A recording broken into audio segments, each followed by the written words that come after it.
Hello, I'm Dr. Stephen Andrew Missick. I'm running for Texas State Representative, HD 18, which is Liberty, San Jacinto, East Montgomery, and Hardin counties. And I've had a very exciting week. I went to go meet with Attorney General Ken Paxton, and I had to brave some pretty bad weather. It's like Shepherd, Texas, my hometown, has been under a lot of weird phenomenon the past few weeks. We had a gigantic explosion with just plumes of smoke going into the air. I was afraid my whole place is going to get burned down, the whole ranch. But thank God, there's a bunch of sound and fury, but no real damage as far as we could tell. And then now we got flooding in Shepherd. We've had a lot of flooding over the years at my family ranch, the estate out there, but it's never really flooded the house. It's created a little moat around it. So anyway, excitement. So I had to drive all the way to San Antonio to see Attorney General Ken Paxton. And what was going on is Attorney General Ken Paxton is targeting a lot of left-wing rhinos, Republican name-only legislators, especially those who are against school choice or those who voted to impeach him. So what he's doing is we got these really, really corrupt state representatives, state legislators, such as Ernest Bales and Dade Phelan and many others. So what he's doing is he's campaigning for challengers. So my brother, who lives in San Antonio, is friends with Mark LaHood, who's running for Texas State Legislature. So my brother's going to be there to meet with Ken Paxton, so I went and I had a conversation with Ken Paxton. I think it went very well. We discussed Ernest Bales, mentioned his opinion of Ernest Bales, which I'm not going to say what it was, and we talked a little bit about Colony Ridge.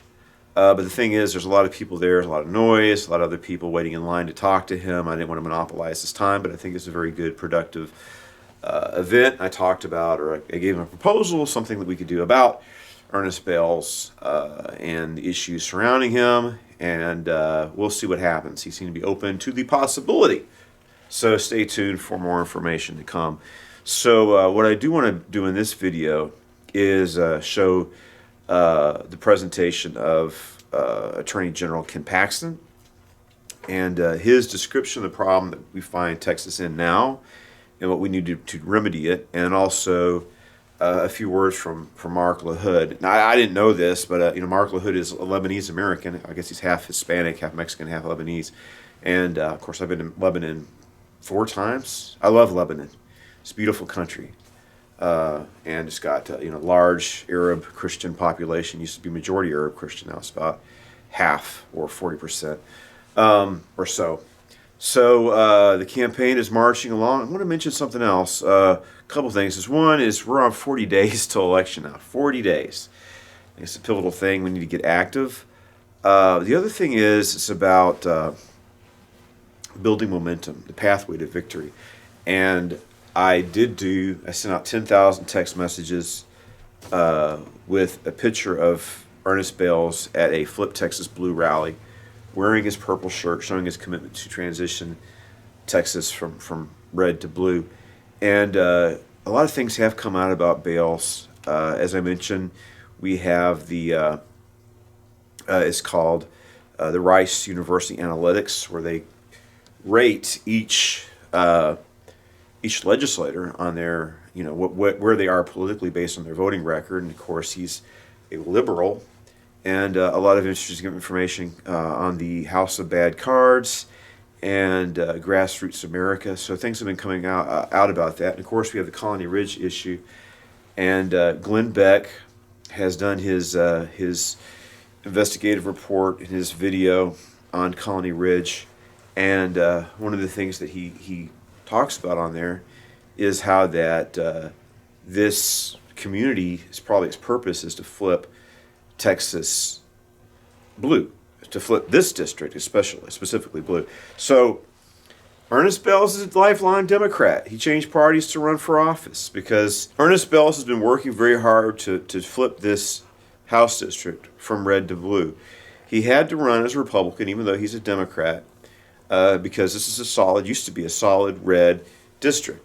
So now that he's legislator and he's introducing his legislative priorities and his agenda, and he's attacking this district, bringing in, creating this sanctuary district, bringing in 70,000 illegal aliens, trying to grow it to 250,000 or more, changing the demographics. It's a deliberate scheme to flip this whole House district from red to blue.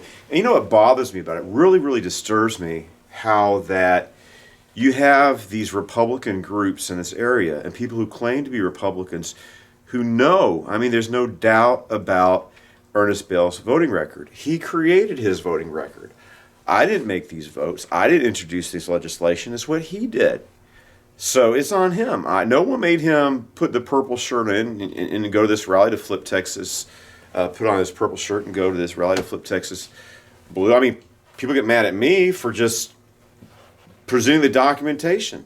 This is what he does. This is his record. And people say, well, we're Republicans, we're conservatives. Well, he's not. Why do we want a liberal Democrat representing what is still a conservative district? March 5th is the Republican primary. All these Republican ladies, it's like, oh, woo, we're going to get this Democrat in as our Texas state legislator. We're going to have a Democrat. They're campaigning. These Republican women. It's disgusting. They're campaigning to get a Democrat who's pushing a Democrat agenda, who's transforming our district into a blue district, who's trying to flip our our great state of Texas blue. They're trying to help make it happen. They claim they're Republicans and they're working hard to elect a Democrat. But I believe their efforts are going to be frustrated. We are going to win. We're going to win for Texas. We're going to win for America. We're going to win for conservatism. And we're going to win for the Republican Party. If you're going to go to the Republican primary, vote for a Republican candidate. That's not Ernest Bales. We need to have someone who's a committed Republican, who's going to be a committed conservative voter in Austin. And that's going to be me. Someone who served in the military, someone who understands the border and the crisis at the border and knows what we need to do to solve the border issue. Janice Holt doesn't have border experience. Ernest Bales has experience in creating an open border and flipping our area and changing our area into a sanctuary district. Open borders Bales, but I'm the one that stood at the border trying to work hard to protect our country from this invasion. And I want to do more, and I can do more in the legislature. And I will be able to do more as a Texas state legislator. And I want to also mention that I believe that we're going to have a great victory. We're going to win. And sometimes the enemy tries to discourage people or create illusions. I want to mention that this is kind of crazy. Our nation is in trouble, and we need people, strong people, willing to fight for freedom. And there's so much corruption, and we're a nation in decline. It doesn't have to be this way. America is the greatest nation on earth, the greatest nation in the history of mankind. It represents something. It's just not a regular nation. It's founded on ideals of freedom and equality and opportunity. And we have these people that believe in, totalitarian government and want to take our rights away. And there's such a spirit of deception out there. And one thing that is very interesting that happened, and it's like, look at things with the eyes of faith. Believe that we are going to win and we're going to achieve a great victory. And obey the Lord. My uncle's talking about this Red Sea moment. Here we are, we're at the Red Sea. It seems hopeless. The enemy's pursuing us. What are we going to do? We obey God. Moses lifted up that rod and believed in the Lord. And how many of the people believed? There's a lot of fear and confusion and consternation. But enough people did believe that the waters were divided and salvation and deliverance was achieved. So this is Bingo. Bingo's with us now. So Bingo wants to say hello. Say hi, Bingo. Cats always like to be on camera. So I just want to mention this in closing, and we'll have the video with Ken Paxton and Mark LaHood. I'm sorry for a long introduction. This is very interesting. So I had these videos out And I've noticed that, like, you can't trust, because, if you're doing, like on YouTube, you're doing videos like that, views are important. So I had this video. So one night I had like 177 views. I wake up in the morning and went back down to 160. What's going on? And that's been going on with several videos. Well, censorship. If a video gets traction, it go viral and things like that. And I guess one of the ways they try to stop that is just erasing the views you have. And a similar thing happened in when Twitter was taken over by Elon Musk. Somebody went and I had someone said they go to their Twitter account and they had like just 100 subscribers, and then Elon Musk takes over the company. The next day they have 2,000. Well, they probably had 2,000 the whole time. It's just the numbers are being suppressed, right? So we might actually be doing a lot better than you think sometimes. And like little as much if God's in it, and I believe God is in this. I believe that God's used America, and I don't think God's finished with us yet. And there's hope for the future, but we need to act. Go out there and support conservative candidates, support patriots, and veterans like me. And picture like Jordan Peterson says, pick up a cat and pet him every once in a while. I like cats and dogs. So thank you. God bless you. And I hope to see you on the campaign trail. But I've got a story to tell you tonight. I don't know if you noticed, but this summer they impeached me. So I'm going to tell you the story. I had no idea it was coming. It happened in 3 days. It was all done in secret. Now, the question is, why would they do this in secret? Why did they do it so fast? Why did they do it in secret? Why they didn't want you to know what really was going on. They swore in nobody. They didn't follow any state laws. They did it in 3 days on a Memorial weekend when you weren't paying attention. No one was paying attention. And I was out of office. I had no money to hire lawyers. They'd spent 4 months investigating me with 17 lawyers. And they left me because I'd spent $16 million on my campaign, and you can't raise money during session. They left me with no money, and they knew it. And all of a sudden, I'm out with no staff. They put a gag order on me from the Senate so I couldn't talk, so they could leak information that I couldn't respond to. And you know what they wanted me to do? They wanted me to resign and just go away. And you know what I told my lawyers? I said, they're going to keep telling you that I'm going to resign. And you guys need to know, by the way, it took me about 2 weeks to put my legal team together, which was way better than theirs. And I told these guys, I said, you guys are going to have to go all the way through trial because the people of Texas put me here, and there's no way that I'm leaving without these guys voting me out so that they would be accountable to you if they actually did that. And that's why I stayed.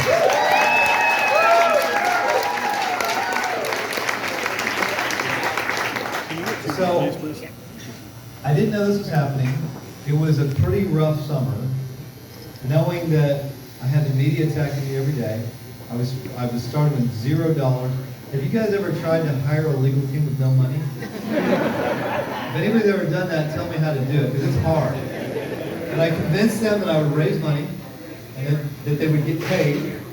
I'm still working on some of that because I spent almost $6 million doing this, and I raised about $3 million. And so, now that's also, he's right about that. So the comptroller, Glenn Hager, decided not to pay me my salary even though nothing had been proven. He did that illegally, and he knew that I'd have to sue him in Austin, where we never win any case because it's all political there. And so I also lost my personal salary. So I'm sitting on the sidelines trying to figure out, okay, how am I going to do this? We've got the House, which we had no chance with. We never got the chance to even present any evidence. I didn't even know who the witnesses were. They didn't have any witnesses. They never swore anybody in, which is required by state law. And then it goes over to the Senate, where I get a gag order put on me. And the Rules Committee that controls all the rules is stacked with people that want me out. Now, remember, there's 31 senators. They've already eliminated my wife, Senator Paxton, from voting, which I thought which is illegal. And then when I tried to disqualify 3 Democrat senators who came out and said I was guilty before they heard any evidence at all, they got to stay. And so going into this fight in the Senate, I have 12 Democratic votes automatically against me. I've got 18 Republicans, so I should be fine, right? They had to have 2/3. And yet, I knew that there were 3 Republicans that wanted my job, and they'd be working behind the scenes. And so I'm in a really difficult spot. I told my legal team, you're going to have to win every single day. You're going to have to win every single hour, because if we lose a single hour or a single 5-minute period, the politicians are going to vote me out. And I need to say this, there was a state law that said that you cannot be removed from office if the things occur that they're claiming before the election and you all got to vote on it. The politicians are not supposed to then come and say, I know you guys voted, but we know better. And yet, neither house followed that rule. And so, why am I here today? The reason I'm still standing here is for 2 reasons. I truly believe that there were over 100,000 people praying for me around the country.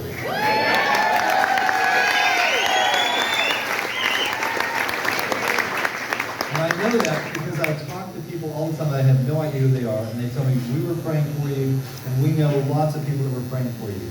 Second of all, the people of Texas spoke up to their senators when they were told that they weren't allowed to do that.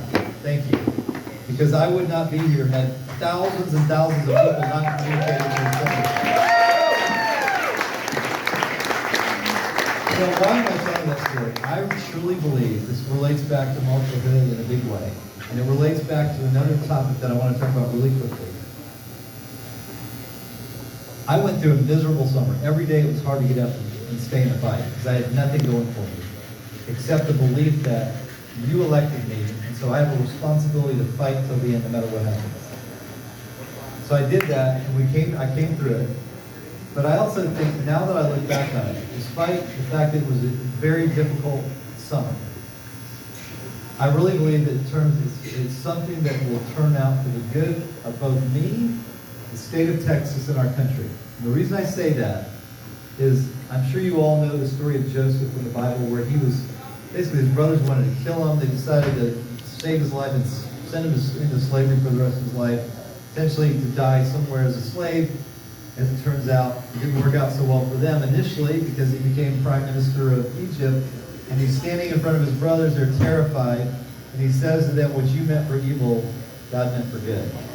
And I think my impeachment, we've been dealing with the Texas House for 15 years, controlled by the Democrats, even though supposedly the Republicans control it. And this gives us the chance, this gave the people of Texas a chance to see how corrupt the Texas House is. And it is corrupt. And you need to know the way that Speaker Phelan got elected and the way it's been done for the last 15 years. There are 150 House members, 65 Democrats band together, and they go to every Republican running for Speaker, and they say to that Republican, what will you give us? And the Republican that gives the Democrats the most becomes Speaker. And how does he do it? How does that happen? 65 votes, you need 76 to win, one more than a majority. The Speaker's going to vote for himself. He goes to 10 Republicans and says, you want to be chairman of appropriations, Greg Bonnet? You're it. Dustin Burrows, you want to be chairman of calendars and control legislation? You're it. Pretty easy to get 10 Republicans who want power, and then suddenly all the other Republicans are begging to be part of the team, and only a few Republicans are willing to say, wait a minute, this isn't the way it's supposed to be done. That's how the Democrats have controlled the agenda. That's how they stop good legislation coming over from the Senate. That's how they stop school choice. That's how they stop border security. And that's how they impeach me. And you'll say, well, why would they do that? Why would 60 Republicans do that? I can tell you why. The Biden administration came to the Texas Democrats, asked them to do it, because I had sued them 49 times in 2.5 years and had been beating their butts, okay?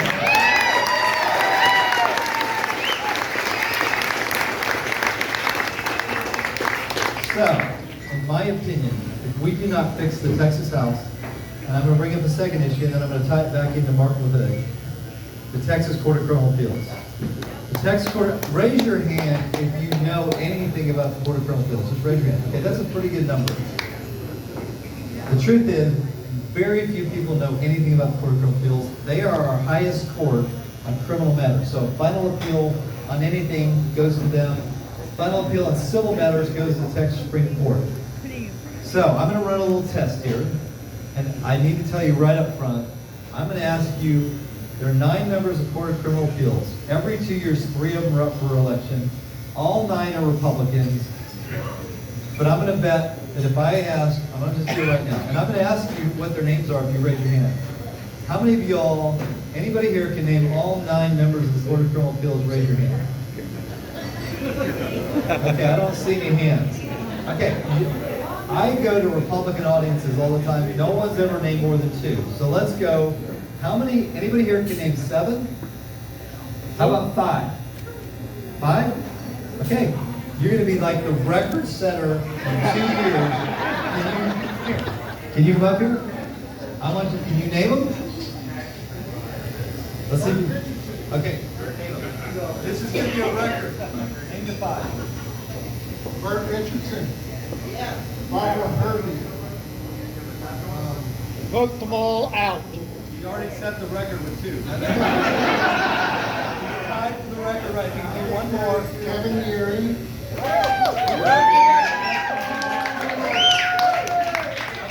That is a record. Is that on? He literally just broke the record. He named 3. Okay, I'm going to tell you the story. It still makes my point. No one really, other than this man. I don't know what your name is. What's your name? Bill Harris. Bill Harris is the only one in Texas that knows it. And I'm impressed.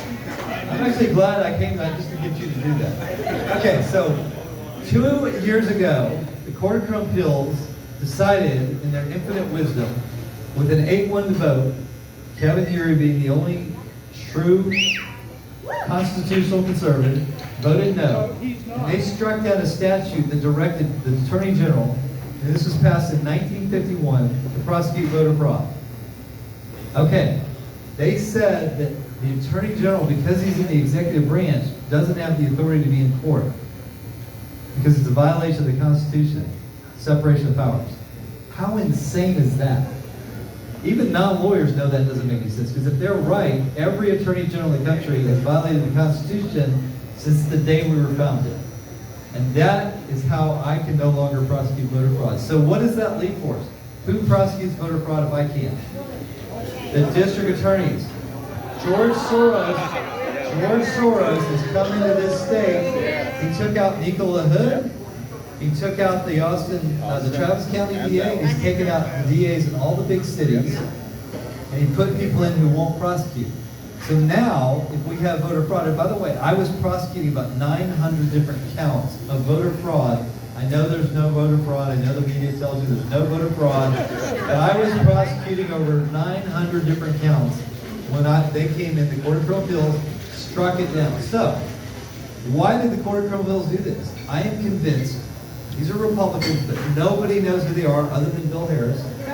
He is the only one that knows who they are. So they were able to get away with George Soros putting a lot of I think he put a lot of these people in place. He got the control of the DAs, he got control of the Court of Criminal Appeals, and he was trying to take me out. And if you do that, who's going to prosecute voter fraud? No one. That means in all these big counties, it's easy to steal elections. How genius is that? And we didn't figure it out. So then I went to the Texas House and the Texas Senate. And by the way, I have recruited 3 people to run for the Court of Criminal Appeals this time. And I'm going to give you their names, and then I'm going to talk about Marshall Hood. I'm going to give you their names, and I want you to remember, I want you to write these down, and then I want you to tell all your friends, because I've already proven that other than Bill Harris, nobody knows who these people are. So Bill, you're going to be famous. I'm going to use your name in every speech going forward. Just so you know. So their names are Gina Parker, David Shank, and Lee Finley. Now I need you guys to go out and vote for them, because the truth is, as I just pointed out, nobody knows who the actual people are other than Bill Harris. And so I want you to tell all your friends to vote for these 3 people: Gina Parker, Lee Finley, and David Shank. Everybody got that? Okay, that's in March, at the same time that you're going to go vote for Marshall Hood. Now, why is Marshall Hood so important? Because I went to the Texas House, and I went to the Texas Senate, and I said, I need you to reauthorize me to go after voter fraud. Because if we can't have fair elections, everything else, I'm supposed to talk about the border tonight? The border doesn't matter if we can't fix our elections. And if they can control that. So I went to the Texas House, I went to the Senate, I got them to pass a bill that reauthorized me to prosecute voter fraud. It would give me time to beat the Court of Criminal Appeals. It got sent over to the House. It sat in the committee. I called Dave Phelan, the speaker, and I left him a message. I said, please call me back. I need to talk to you about voter fraud. And you're going to be shocked. In 4 years, he's never returned a single call. And he's never taken a meeting. And so I had to go to some of his other leadership team, and I said, I really need you guys to pass this. We need it to save the state of Texas and save the nation, because if we can't save Texas, we lose Texas, we lose the nation. But I was told by his people, we don't have time to do that. And I didn't know why, because they didn't have time for election integrity, they didn't have time for the border, they didn't have time for school choice. I found out why. They were focused on my impeachment instead of doing the job that you elected them to do. And so, if we can't change the Texas House, guys like Steve Ellison, I'll tell you a story about Steve Ellison. He snuck in a piece of legislation that lowered the penalty from a felony for cheating in an election for voter fraud to a misdemeanor. And when he got caught, you know who he blamed? Me. He told everybody that I told him that. Now, I'm going to ask you all a question. Do I seem like the guy that would have done that? I don't think so. Does Steve Ellison seem like the guy that would have done that? Yes. So, I'm here because, and I'm traveling all over the state doing this. I got up at 5:30 this morning to go up to Kerrville first. To help my friends out there. And then I've been here, and I've been in Dave Phelan's district, and I was in Decatur yesterday, and I was in Denton yesterday. I'll be somewhere tomorrow. The reason I'm spending my time doing this is because I truly believe that if we do not fix the Texas Court of Criminal Appeals, and we do not fix the Texas House, we are going to lose the state in 4 to 6 years. And once they get it, they're not going to have to count ballots for 3 days. They're going to win at 7 o'clock when the polls close, like they do in California, Oregon, and Washington. They don't wait for 3 days. They know right away that Biden won. And so, I want you all to do me a favor tonight. I want you to help me, not only with the Court of Criminal Appeals, I'm going to ask you to do one thing for Mark LaHood. Two, one, he needs money, because this group called Texas for Lawsuit Reform, funded by Dick Weekly and Dick Travolsi, and then the Bushes are part of this too, Carl Rove. They will fund the other side. They'll give Dave Phelan money to give Steve Ellison. That's a guarantee. So I need you to help him financially. And the second thing I need you to do is I need every person in this room, whether you live in the district or not, to recruit 20 couples to vote for Mark. I need you to get their address, their phone number, and their email, and give it to Mark so that they can stay in touch with them. And then it's your job to bug the heck out of you. They don't know Steve Ellison, they don't know Mark LaHood, but they know you and they trust you, and they will go vote for the people that you recommend. And the reason I know this works, I ran for state rep in 2002, and this is how I won.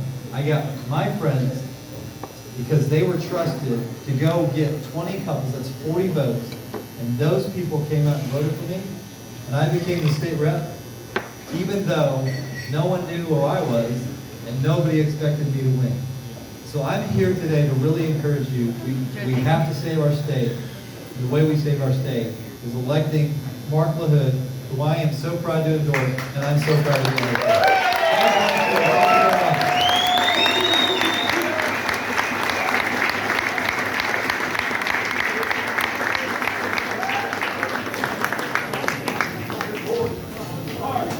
Can we get a round of applause? I'm the most aggressive AG in America. Well, Ken summed up everything I was going to say, so I think I'm done tonight.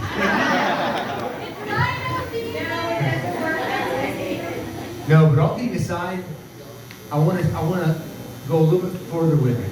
This race is about principles. We're here because we're involved in our community, we're involved in politics, and we know that we are currently in the fight of our lives. And that's not political drama, that's not hyperbole, that's a fact. There is a, it's not even a funny joke, it's a sad joke, that the Texas House is where bills go to die. Because Ken summed it up, because there is a faction of people that aren't uniting, aren't sharing the same conservative principles. The conservative truths that I look around and I see hundreds of men and women that share that. My name is Mark LaHood, born and raised here in San Antonio. I'm the son of Norma and Michael LaHood. And they raised us, me, my brother Nico, my brother Mike, they raised us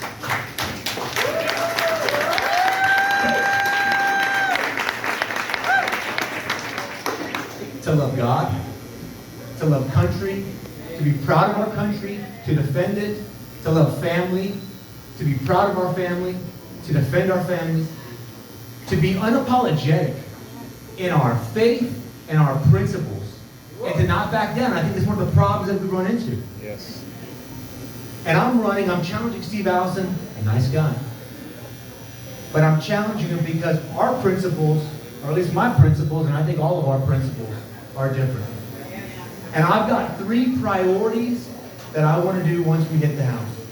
First and foremost, and Ken already said it, if we have no election integrity, we have nothing. If as voters we know that we have no chance of taking the election back, what is the only recourse left to citizens? It's not a pretty one. It's an armed one. And we have to come back because House bill that Steve did draft reduced it. But on top of reducing it, State of Texas versus Stevens tied Ken's hands. And when I challenged Joe Gonzalez for the DA race, one of the things that I ran on was the fact that he was in charge of election fraud. What are we going to do when every major city in Texas, every major metropolitan area is run by a Soros DA? Are they going to call Ken in to enforce the law? What are we going to do if we don't take it upon ourselves collectively? And one of my first priorities is to work together in the House to put real teeth in the election law. One thing we haven't talked about is they tried to fix that law. And the law that's in place now is poorly written. That's why it's so important that we get people that aren't just doing lip service. We need to draft good, strong laws to enforce it. There is nothing more integral to the Republic than election integrity. Now, talking about family, talking about our homes, my second priority as a state rep is to do something serious about security. And again, he stole my thunder. Where the border security is not a joke. And we hear our elected officials talk about it. But the reality is this: I've been called racist because I want a strong border. And I laugh. I say, well, I'm Mexican and I'm Lebanese, so that's kind of funny. But our border is no different than our home. When someone comes to our home, do we say, who are you? Why are you here? What are your intentions? Why would our border be any different? A strong border is fundamental to our security. Without our security, again, we are left defenseless. And so my second priority is to do some meaningful legislation and some effective legislation to help get real results and teeth to it. Lastly, I didn't talk about this yet, but the last thing that my pop taught us was to value freedom. Real freedom, not just a campaign slogan. I mean, the freedom to exercise your free will. Whether that's our religious freedom, whether it's medical freedom, or the freedom of a parent to decide what's best for our children. Because right now, there is a freedom.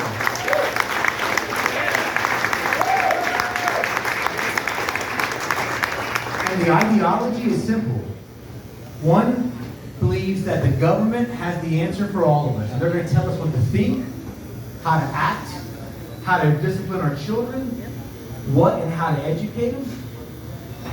School choice and empowering of parents is the third and final most important thing that we have to do.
think give him a big